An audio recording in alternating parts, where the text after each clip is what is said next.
اعوذ باللہ من الشیطان الرجیم بسم اللہ الرحمن الرحیم ومن تاب وعمل صالحا فإنہ یتوب الی اللہ متابا، اور جو کوئی توبہ کرتا اور نیک عمل کرتا ہے تو وہ در حقیقت اللہ کی طرف ٹھیک لوٹ آتا ہے۔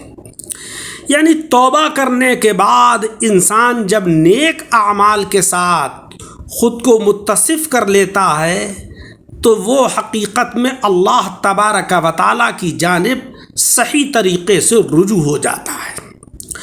قرآن عظیم میں دوسرے مقام پر ہے یا ایھا الذین آمنوا توبوا الی اللہ توبۃ نصوحا، اے ایمان والوں اللہ کی بارگاہ میں ایسی توبہ کرو جو آگے کو نصیحت ہو جائے، یعنی سچی توبہ جس کا اثر توبہ کرنے والے کے اعمال پر ظاہر ہو اور اس کی زندگی طاعتوں اور عبادتوں سے معمور ہو جائے اور وہ گناہوں سے مجتنب رہے۔ حضرت عمر رضی اللہ تعالی عنہ و دیگر حضرات صحابہ کرام نے فرمایا کہ توبہ نصوح وہ ہے کہ توبہ کے بعد آدمی پھر گناہ کی طرف نہ لوٹے، جس طریقے سے کہ نکلا ہوا دودھ پھر تھن میں واپس نہیں ہوتا ہے۔ اللہ رب العزت نے گناہ گاروں کے لیے توبہ اور معافی کا دروازہ کھول رکھا ہے۔ وہ معاف کرنے کو بے حد پسند کرتا ہے، کوئی کتنے ہی گناہ کیوں نہ کرے، جب وہ اللہ کی بارگاہ میں آ کر معافی مانگ لے تو وہ سب گناہ معاف کر دیتا ہے۔ معافی کے اندر مغفرت سے زیادہ مبالغہ ہے، کیونکہ مغفرت کا مطلب ہے ڈھانپنا، جبکہ معافی کے معنی ہے بالکل مٹا دینا۔ ان اللہ لا یظلم مثقال ذرہ، یقین مانو اللہ تبارک و تعالی کسی شخص پر ذرہ برابر بھی ظلم نہیں کرتا ہے۔ اللہ رب العزت ہی اپنے بندوں کو توبہ کی توفیق دیتا ہے، پھر جو شخص اپنے گناہوں پر نادم اور شرمندہ ہو کر اللہ کی طرف رجوع کرتا ہے وہ اس کی توبہ سے بے حد خوش ہوتا ہے اور اس کی توبہ قبول کر کے نہ صرف اس کے گناہوں کو بخش دیتا ہے بلکہ گناہوں کو نیکیوں میں تبدیل کر دیتا ہے۔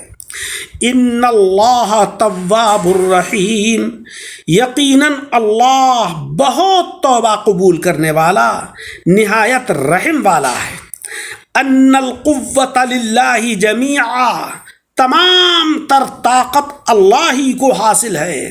فاطر السماوات والارض انت ولی فی الدنیا والآخرہ توفنی مسلما والحقنی بالصالحین، اے آسمانوں و زمین کے بنانے والے، تو ہی دنیا اور آخرت میں میرا کارساز ہے، مجھے فرما برداری کی حالت میں وفات دے اور مجھے نیک لوگوں میں شامل فرما۔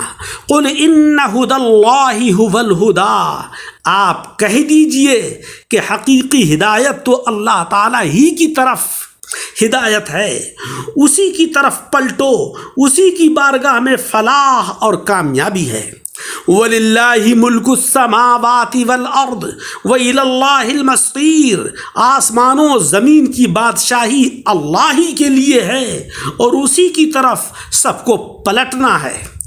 پیارے عزیزوں، اللہ رب العزت کے احسانات اپنی مخلوق پر بے شمار ہیں، جن سے مخلوق ایک لمحے کے لیے بھی بے نیاز نہیں ہو سکتی ہے۔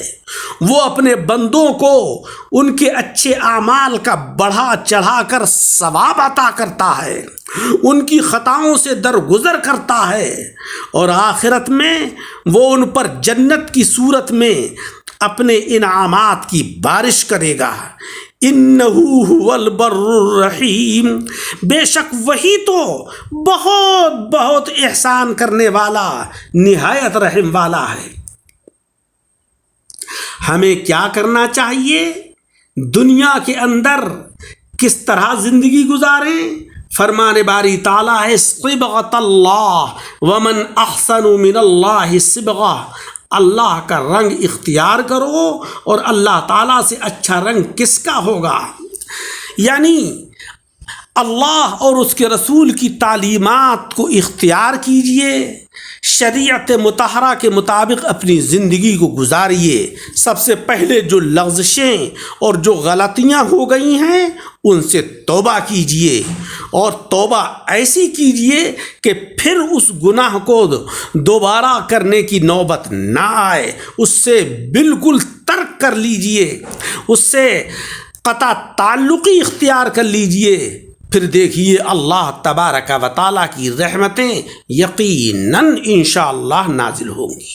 اللہ رب العزت ہمیں عمل کی توفیق عطا فرمائے، آمین بجاہ النبی الکریم۔